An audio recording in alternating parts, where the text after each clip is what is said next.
college. I was the first ever person in my family to go to college. So I just knew I didn't know where, I just wanted to go. And I toured only Slippery Rock and Ship. And I honestly loved Slippery Rock with the views. But then when I showed up to Shippensburg, I spoke with a bunch of faculty and they were talking about how great the business program was, how you're going to have hands-on experience, and how their main job is to get you a job post-graduation, which is truly what mattered the most to me, as well as the Honors College. I met with Dr. Klein and she was great. So that was why I chose SHIP. Okay, let's talk about the Honors College, because I didn't actually meet you until your sophomore year. Yeah. And you were already in the Honors College. So let's do a shameless plug for Yeah. the Honors College. No, so the Honors College is great. It's given me a lot of opportunities and pushed myself to do new things. So I actually lived with all of the honor students my freshman year, and I spoke with engineers and sustainability people and everyone of all different majors, which led me to realize that I liked more than maybe just marketing, because that was my first major. So that pushed me into that. And then Dr. Klein, the director there, is super great. And I was telling her that I wanted to be creative and I wanted to reach out. And she suggested that I take one of my marketing electives as your class. And she said, I've heard he can be a little tough at times, but you can take one and see how it goes from there. And that's what I did. Okay. Well, let's specify the Honors College. It's basically, I'm not exactly sure of all the rules and everything, but you've got to maintain like a 3.8 or something. I think 3.25. Oh, the standards have different. So you've got to have high standards, and then they have you take special courses throughout the whole thing. So we're in your cohort. How many are in your cohort? I think it started around 50, and I think there's been less. We've dipped down. Yeah, people have not finished. They've not maintained their 3.25 GPA. Or they just, a lot of them also graduate early. But we start around 50 people. But yeah, so I take general education classes that are honors. So like our director picks out the best professors to teach them, and they're more discussion based.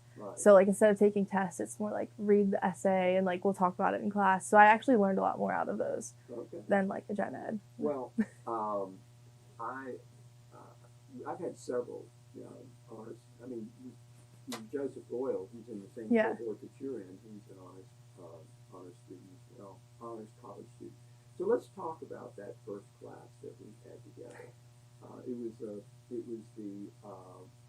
spring of your sophomore year, and you took issues, and it was during the pandemic, and it was a wild ride. It was so wild because students at that time you could elect to stay at home, and we broadcast the course through OWL and through Zoom to everyone if you wanted to stay home, or you could attend in person.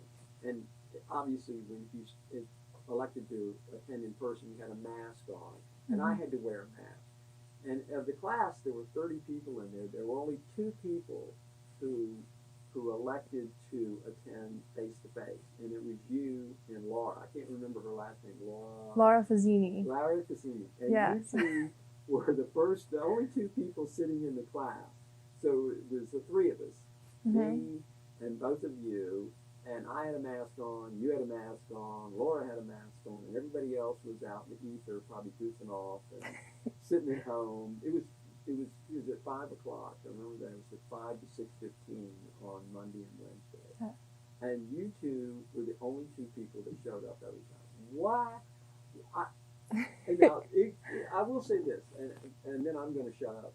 It hurt my feelings because I thought I'm the greatest teacher in the whole wide world. Everybody's going to want to attend my lectures because I'm so wonderful and I do such a great job, and they're going to want they're hanging on every word. No. Out of 30 people, 2 showed up. You and Laura. And what did you think when you went in there and you saw only the 2 of us? I mean, Laura and me. And what did you think? I mean, it was a little intimidating. I heard about how intimidating you could be, and then I showed up and it was just you and one other student.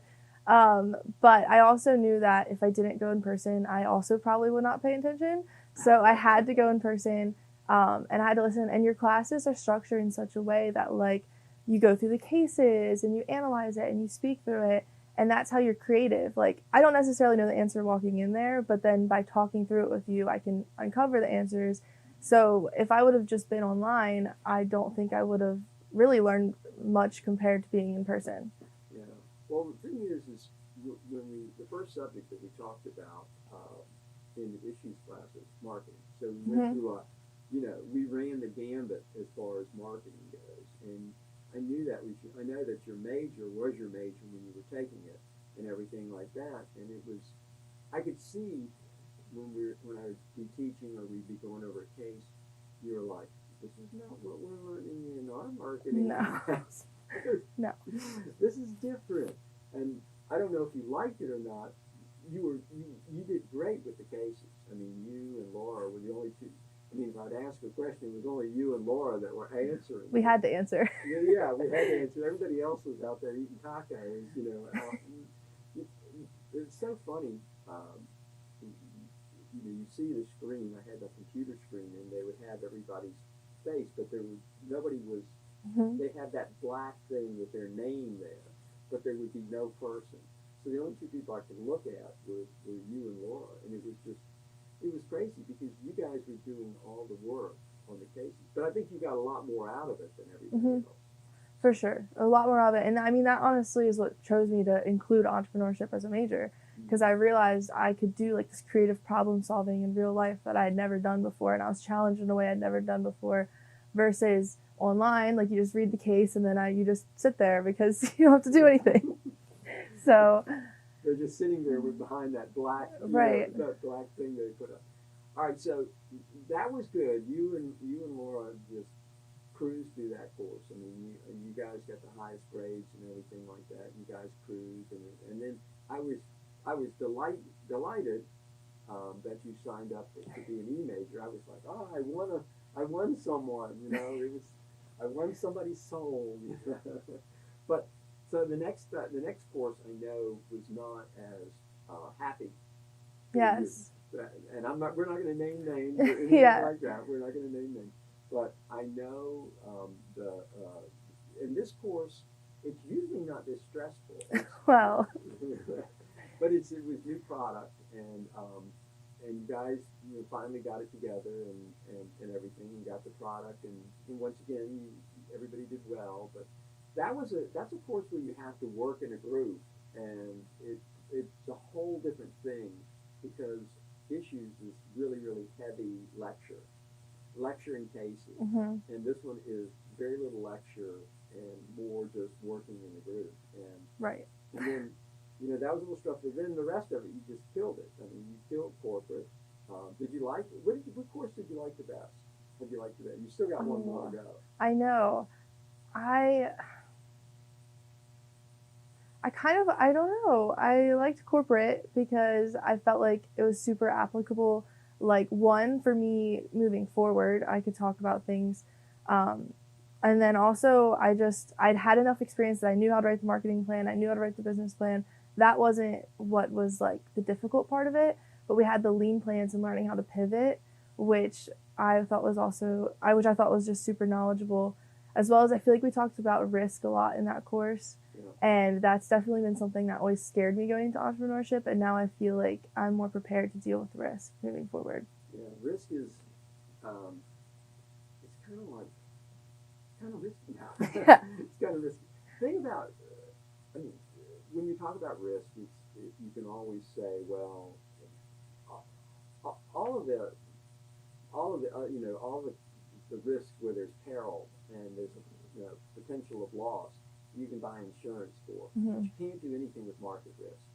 Market risk is you can't do anything to insure it. You just got to take a leap of faith and say, my product or my service or my business is going to be good enough to take care of this whole situation and everything like that. Where actually what I like to teach people is that if you run into a problem, you can always do it. Right. That's the whole thing. If something happens that you didn't foresee, you can always pivot. And a pivot doesn't necessarily mean that it was a bad idea. It just means that you see the world differently, or you see another opportunity. And so, yeah, that's all corporate is. It's about pivoting. Right. Between pivoting and cash flows, I'm like, okay, I can deal with some risk now. Well, cash flows are nothing more than it's kind of like, okay, please pay me. Yeah. Pay me now. And the thing is we know that pivoting is just part of any business. And if you're not in there and you're not changing things and you're not moving around the risk situation, then eventually you're going to end up getting run over. That's all there is to it. You've got to be innovating. You've got to be on that leading edge and everything. All right, so now we're up to your senior year. You've got one more course, and it's your high net worth, high growth business that you're going to have to launch. And actually, you're going to have to do a lean plan for that too. So you may have to do a lot of pivoting, but you're going to have to do a lean plan. So, what do you think about your senior year? Do you think your senior year is going pretty well, or is it what you expected? I know you took small business. Yeah. And you're crushing it. Yeah, hopefully. You're crushing it. Yeah, I mean, I think it's going pretty well. I mean, the main goal was to secure a job post-grad, which I'm doing. So now... Well, you're working now. Yeah, so I'm interning for WebFX. Ooh. And now I'm going to work there full-time after graduation. Ooh. So yeah, I have a job. Yeah, so right now I'm doing social media marketing, which was super fun. Yeah. So I'm doing like content calendars and things like that. And then they threw me into this extra little task where I started doing Google Analytics, and I love that. I love numbers. That is my thing. And so when they gave me a job offer, they gave me a job offer for social media as well as for internet marketing. And they were like, internet marketing is much more data-based. And I was like, I am creative, but I'm more creative around numbers and data, and I like to extrapolate that to make something out of it. So that's what I'm going to be doing. I know there's two tracks in marketing. There's the data analytics, and then there's the... I'm just marketing. Okay. I was pre the tracks. Okay. All right, that's okay. I was just wondering because it seems like it was a pretty good match for you if you've got great quantitative skills and that analytical skills and everything like that. I know they've got two tracks and everything like that, but it's okay. So are you excited about the job? Yeah. So what I like about it, and I'm even doing it now as like just an intern, is I'm looking at the data and I'm like, okay, these people or this demographic is into it, and I can do this to try to gear towards them more, or we're not reaching this target audience, I can try to do this. So I'm finding creative ways, and I'm allowed to be that corporate entrepreneur, like we're learned about in class, of what new things can we launch, what new ways can we try to reach our target audience and create the profits for the companies that we have. Well, that's great. You already got your job. You're already but eventually you're going to start your own business in the future, aren't you? So let's talk about that. Yeah. Well, so I am definitely going to be working for WebFX full-time for a little while. Got to pay off those loans. Yeah, I have loans, and my boyfriend and I have a house. Ooh. So things to pay for. But besides that, I've always worked like 50 to 60 hours a week my entire life. I just love working. So I'm only going to be working 40 hours now. So I have extra time to finally pursue something. So that's what I'm looking to try to pursue entrepreneurship. Okay. You're gonna get a side hustle. Yes, hopefully. A side hustle on the side. Everybody needs multiple revenue streams in this world. And so let's talk a little bit about your early life. So where did you grow up? You had no entrepreneurship inclinations before you came here at all? I grew up just like normal. I worked in high school a lot, and I just enjoyed working, and I just knew I was... Work theme is I've always liked working. It's been a theme. But my parents both, my dad had 3 to 4 jobs. My mom had 2 jobs. Like, I kind of just grew up, like, you just have to work for what you need. And so that's what I've always wanted to do. And I knew that I would be willing to put in whatever hours to be successful. And then I realized I could do it on my own, entrepreneurship. Right. And I didn't have to necessarily, I don't need to completely rely on someone else, and I can do some of it myself. All right. So let's talk about right now your business plan for Small business. So let's go into that one, and then have you decided what you're going to do for your senior? I mean, Yeah, I think so. It's going to be your senior project. Yeah. So it's a big deal. Yeah. So let's talk about those two things. Yeah, so my minor, so I have marketing and entrepreneurship, and then I also have a minor in sustainability. And yeah, well, I'm planning to sit in green. Sit in green. Yes. Sit in green. So I have always had a passion for the environment in different capacities. Like there's not like one thing I'm super passionate about, but I definitely wanted to incorporate that into my business plans, both for this semester as well as next semester, since I do see myself moving in that direction moving forward. So this semester I did one of the refilleries. So it's like the grocery store, except you're bringing your own bottle and filling it up with your own product instead of having packaging, which is becoming super big in cities, but not necessarily around here. No, not around here. So mine's based in Carlisle, so a little more populated than Chip, but Carlisle's a booming metropolis. Yes, but I mean, I think that's what I was trying to show in the marketing plan is there is an opportunity as long as you can get the prices down, because right now refillers are seen as more expensive and more high end, but also because the world's moving more green, there are a lot of manufacturers out there that are making things that can be sold without the packaging. So the prices of getting the products that are coming in are going down as well. So that's good. So what are you going to do this is your senior project for the honors college? So this got to be right. Right. Well, so the senior project, again, I wanted to keep on the sustainability theme.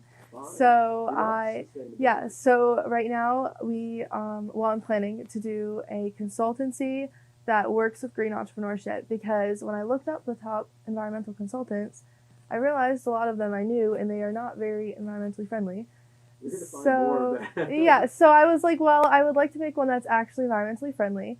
And actually a best friend back home who I'm looking to possibly partner with once I graduate with my new business, whatever it would be.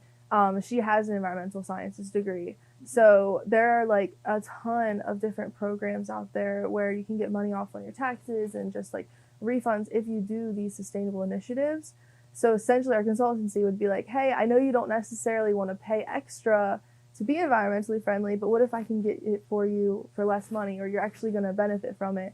And showing them the financial side of like where being environmentally friendly can be profitable, as well as using my marketing experience. You can actually market yourself as environmentally friendly and look a lot better in consumers' eyes.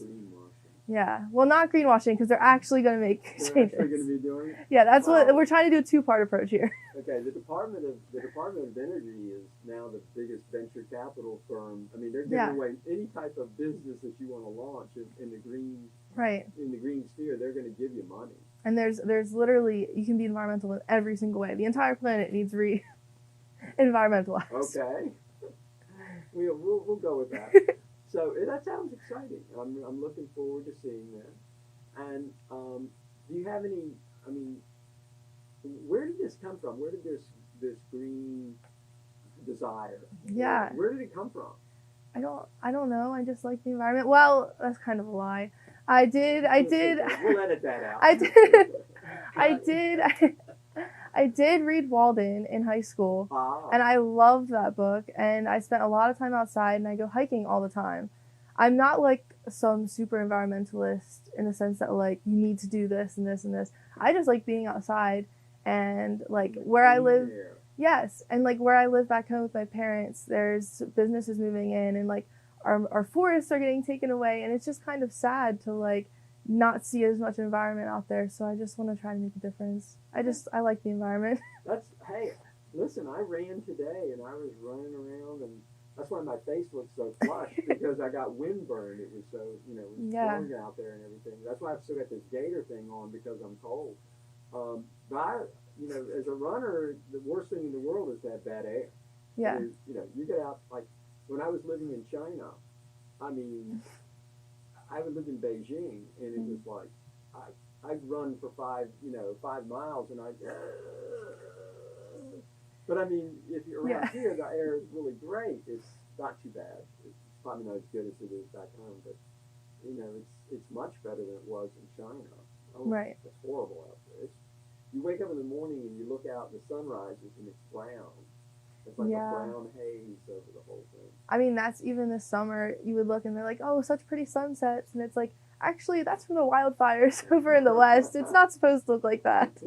It's a little glow thing it's not really the sun. It's not supposed to look like that. Okay. All right. Well, listen, I'm excited about this, and I'm excited about the whole green thing. And you can sit in on green, next year or next term. Well, it is next year. Yeah. And everything. So the future is you're going to work for a few years, and then you're going to launch your consulting green firm. Yeah. And you're going to make people, not make people, but you're going to educate people on how they can save the money and be environmentally sound. Yeah. I mean, even in Dr. Becker's class right now, we're talking, we had to do like a literature review, and I'm doing small businesses and environment and seeing that actually it's not more expensive. They think it is, so it's kind of more changing the perception on that. Okay. Well, that's exciting. Yeah. I'm loving your future. Now, you might get invited back at the end of the I'm not gonna say you might get invited back. You're not going to be invited back, but at the end of the semester, I would like to invite you back. But you know what happens at the end of the semester with seniors, don't you? No. It's crazy. Oh, yeah. The world is crazy. So what happens is you've got so many things going on. You've got dinners, you've got rehearsals, you've got you're getting ready to graduate, you're getting ready to say goodbye to all your friends. So it may be a little hectic for you to come back. But I would like to see how everything turned out, so people in the community can see what happened to Jamie at the end of her graduation. You got like 5-6 months to go. Yeah, not too much longer.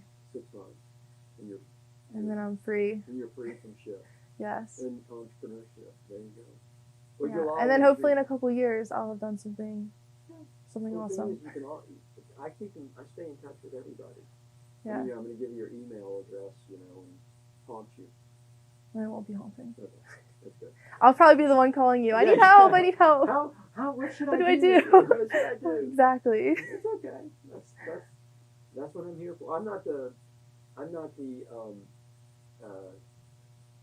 not gonna like come after you and say, hey, you got to stay in touch. Just send me an email every 6 months. Let me know how things are going. That's unless they're not going well, and then you might not even cancel. Oh, if you're not doing well, you need to contact me more often. I can help you through it. All right, Jamie, it's been wonderful as always.